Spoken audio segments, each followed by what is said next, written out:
새로운 기업을 소개시켜 드릴 시간인데요. 현대차에 대해서 우리가 공부를 해볼 필요가 있겠습니다.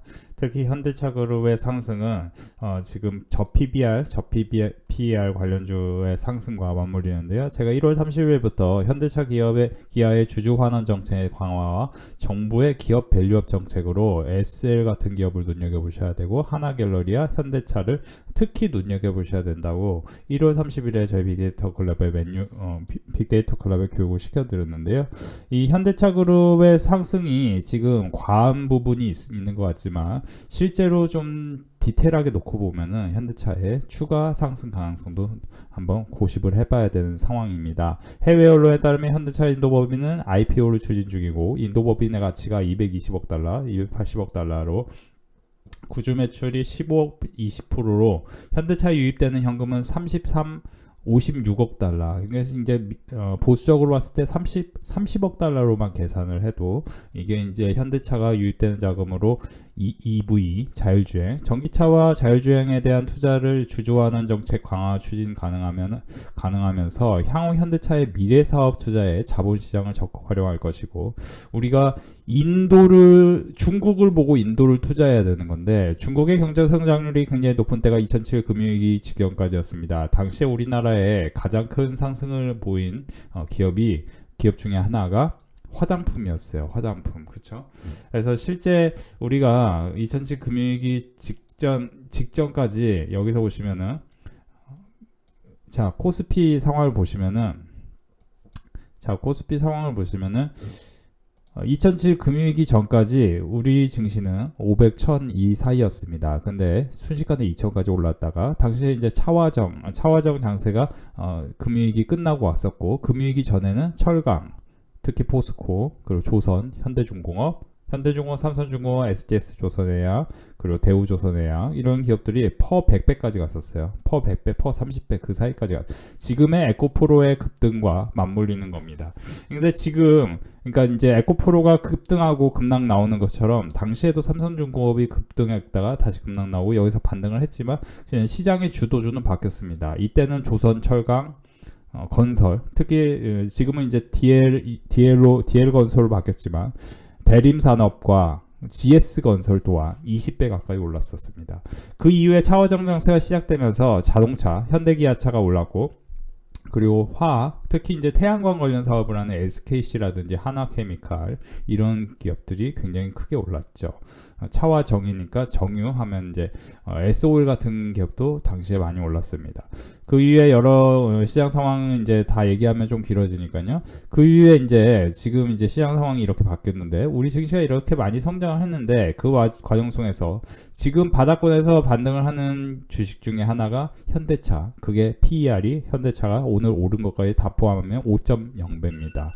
현대차의 기아의 상승과 우리가 맞물려서 같이 올라갈 기업을 빠르게 찾는 것도 중요한데, 참고로 제가 1월 30일에 교육을 해드렸더니, 현대차 관련 교육은 기아가 신고가를 경신하기 전이었어요. 특히 이 음봉에 대해서 눈여겨보셔야 되는데, 이 음봉은 뭐를 얘기하냐면은, 신고가를 경신하기 전에 음봉이 나오면요, 이거는 여지없이 며칠 단기로 더 갑니다. 최근에 가온칩스라는 종목 또한 여기서 보시면 신고가를 경신하면서, 이때가 이제 신고가였거든요. 이거하고 이게 신고가인데, 신고가 음봉 패턴이라고 보시면 되는데, 이건 이제 뭐 제가 개발한 건 아니고 어떤 슈퍼개미 선생님이 개발한 건데, 신고가 음봉, 여기서 나온다면 바로 더 오르잖아요. 이게 이제 그 상황, 그 테마 가 맞으면 올라가는 겁니다. 테마라는 표현이 그렇지만 어쨌든 기아차도 1월 30일에 신고가를 경신하면서 주도주 역할을 할 만한 상황이었어요. 에코프로도 보시면은, 에코프로도 이제 실제 신고가를 경신하는 타이밍이 이 타이밍이었습니다. 그쵸, 여기서 신고가를 경신하면서 쭉 2023년 2월부터 쭉 밀어 올렸어요. 당시 에코프로 BM, LG에너솔루션, 삼성SDI 2차 전지 다 올랐습니다. 코스모 신소재, 코스모와. 자, 지금은 현대차가 신고가를 경신 중이고, 현대차는 이제 여기서 박스권을 돌파하면서 올라가기 때문에 이 이슈에 대해서 우리가 공부를 해볼 필요가 있는데, 오늘 저희 빅데이터 클럽에 교육시켜드린 부분 중에 하나가 인도 동반 진출 부품사에 대한 기대. 이중 인도 매출 비중이 높은 부품사는 현대, 화신, 서현이와 SL 수준입니다. 화신, 서현이와, 특히 서현이와 같은 경우는 저희 빅데이터 클럽 멤버십에서 지난 며칠 전부터 계속 교육을 시켜드렸는데요. 서현이와는 이게 화신, 서현이와 SL의 공통점은 PER이 낮고 PBR도 당연히 낮고요. 영업이익률도 그렇게 높진 않습니다만 PER이 굉장한 메리트예요. 특히 서현이와는 PBR 기준으로 0.3배입니다. 그렇죠? 그리고 0.7배예요. PER은 3배. PER은 3배. 서현이와는 이제 오늘 이제 오른 것까지 다 포함하면 PER이 4입니다. 4. PER이 4예요. PER이 4인데 PER이 4인 걸 생각해도 이건 여전히 단기로 어떤 눌림목에서 또 추가 상승 가능성이 매우 높은 그림을 만들고 있는 겁니다. 아시겠어요? 서현이와를 눈여겨서 계속 봐야 되는 이유가 제가 이제 2월 2일에 서현이와가 급등할 때 작년 3분기 수익성이 다시 상승하고 있고 3분기 매출액과 영업이익이 전년 동기 대비해서 30%와 60% 가까이 상승하는데 이게 9,100억과 576억 특히 매출이 거의 1조 가까이 나는 스몰캡입니다. 서현이와의 시가총액은 참고로 6,200억 뿐이 안 됩니다. 6,200억 뿐이 안 되는데 시가총액 기준으로 보면은 엄청나죠. 그래서 매출 기준으로 보면요. 그래서 매출 기준으로 보면 서현이와는 4조입니다. 4조인데 미래가치가 4조인데 6천억이 6천억. 그러니까 사실 이제 대다수의 자동차 관련 기업들이 저평가되어 있습니다. 굉장히 저평가되어 있는데 물론 지금 조금 급등해서 단기적인 흐름인 건 사실이지만 기술적으로 보면 단기적인 흐름이 사실이고 어떤 눌림목에서 매수를 하는 게 굉장히 중요한 포인트인데요. 이 서현이와는 제가 빅데이터 클럽 멤버십에 2월 2일에 말씀드렸던 게 3분기 누적 이 작년 3분기 누적으로 1200억 4분기까지 감안할 때 연간 1600억의 이 기대되고 전기차 모델에 대한 납품 증가가 진행되면서 여러분들 특히 에코프로 포스홀딩스 같은 기업을 전기차의 성장과 함께 매수하고 싶었던 분들은 지금은 서현이와 같은 기업도 눈여겨보실 필요가 있는 거죠. 그래서 서현이와뿐만 아니고 저는 이제 화신, SL 같은 기업은 굉장히 저평가되어 있는데 바닥권에 있습니다.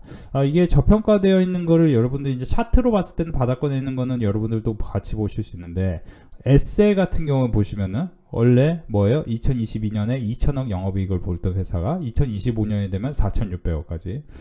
이제 이익의 성장 자체는 큰 무리수는 없었습니다. 큰 무리수는 없었는데 워낙 저평가되어 있다 보니까 특히 이제 PER 지수로 보더라도 그죠?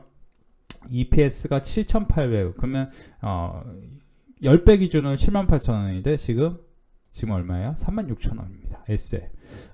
이게 이제 50%만 올라도 전고점을 뚫고 신고가 경신할 수 있어요. 영업이익 ROE, 그러니까 특히 이제 SL은 ROE가 높은 게 핵심이고, 특히 서현이와 화신 이런 거를 다 포함했을 때 서현이와도 ROE가 높고 화신도 ROE가 22입니다. 그러면은 결국에는 PER이나 이런 거 올라갈 수밖에 없다. 결국에는 ROE와 PBR의 상황에 따라 PER이 올라가는 거니까요. 그래서 이제 ROE가 높은 기업을 사야 되는 거예요. 그래서 일단 화신도 눈여겨보시면은 바닥권에서 굉장히 그쵸? 장기 횡보를 했습니다. 6개월 이상 장기 횡보한 기업이 어떤 박스권을 강하게 돌파하는 순간이 생기면은 큰 상승으로 이어지는데 그게 여러분들이 큰 상승으로 이어질지는 인도 IPO에 대한 관심을 가지실 필요가 있는 거죠. 인도 IPO에 대한 모멘텀은 향후 미래에 있는 겁니까? 지나가는 겁니까? 미래에 있는 겁니다. 과거 현대차 10% 이상의 ROE 실현 시점에서 1배 이상의 PBR 거래를 생각해보면 만약 현대차가 이번에 PBR이 1배가 부여가 정당하다라는 시장에 어떤 여론이 생긴다면 현대차의 시가총액은 약 100조, 우선주를 합쳐서 100조가 되면 5월, 6월에 CEO 인베스터 데이까지 그때까지 주가의 흐름이 좋아질 가능성.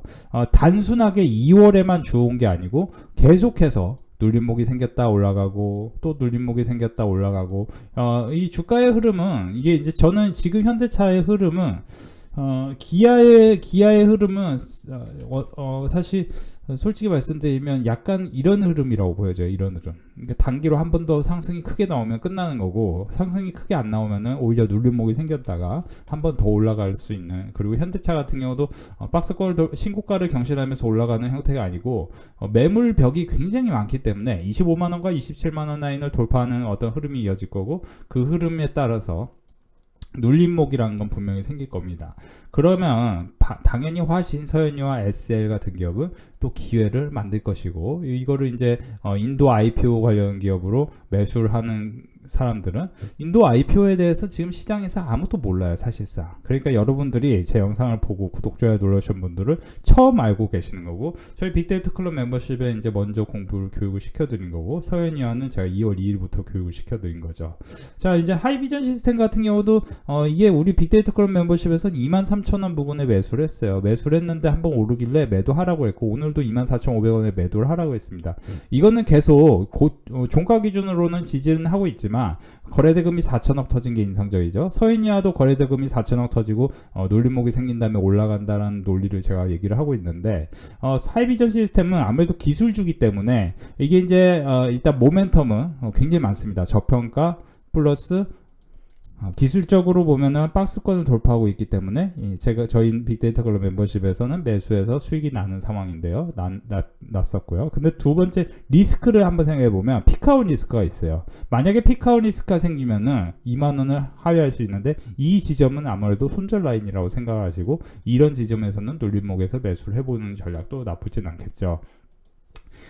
지금은 다만 현대차가 강세를 보이기 때문에 자동차 관련 기업에 대해서 공부를 하시고, 특히 화신, 서현이와 SL 같은 기업에 이게 추가 상승 가능성과, 그리고 이제 오늘 모베이스 또한 현대차 관련주로 오르는 걸로 보입니다.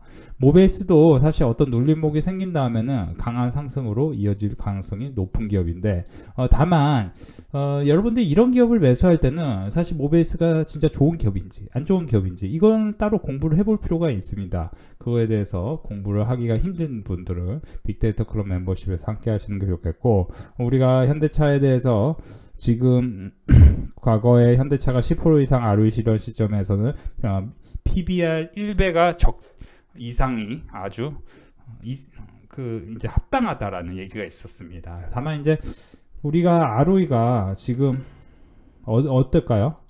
좋아요. 굉장히 좋아요. 현대차 ROE가요 12입니다. 그러니까 제 기억으로 기아가 16으로 알고 있는데 16. 그러니까 ROE가 16, 17이에요. ROE가 높은 기업을 매수를 하셔야 결국 수익이 나는 거고, 그리고 저평가된 기업. 그러면 이제 여기서 답이 나오는 것 중에 하나가 ROE가 높으면서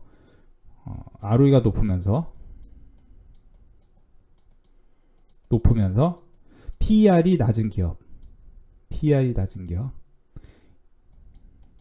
이 기술주 또한 굉장히 크게 상승합니다. 그러니까 제가 제주반도체를 11월에 말씀드렸을 때가 제주반도체 현금이 굉장히 많을 때였어요. 지금은 제주반도체 당연히 좋다고 얘기 안 합니다. 이게 제가 이제 말씀드린 구간이 여기였어요. 11월이었어요. 여기 4,500원, 4,800원 라인이었어요. 여기서 뭐 7, 8배 올라간 기업을 뭐 제가 더 좋다고 얘기는 할 리는 없죠. 그죠? 그 이후에 제주반도체 보쌈분들 고용 매수하세요. 11월 16일에. 그쵸? 빅데이터 클럽과 유튜브에서 12월 11일에 그쵸? 말씀드리고, 실제로 그때 당시에 여기서 또 매수하세요. 14,000원 매수 딱 왔고, 또 15,000원에 또 매수하세요. 그러니까 계속 이렇게 올라간 주식을 또 매수하라고 하는 게 리스크인데, 또 매수하라고 한 이유는 어떻게든 수익을 내드리고 싶은 마음에 했습니다. 그리고 그 이후에 계속 거의 모든 기업이 수익이 났는데, 그쵸? 그러니까 IMT도 먹고 나오니까 지금 또 눌림목이 생기잖아요. 그러니까 이런 게 과연 여기서 지지점을 찾고 올라갈 것이냐, 아니면 그냥 쭉 밑으로 빠질 것이냐, 이 길목에 있는데, 일단은 시장 상황이 그렇게 나쁘지 않고 지금 역대급 기회가 온다고 생각을 하신다면은 한번 눌림목에서 분산 투자를 하는 전략도 나쁘진 않겠죠.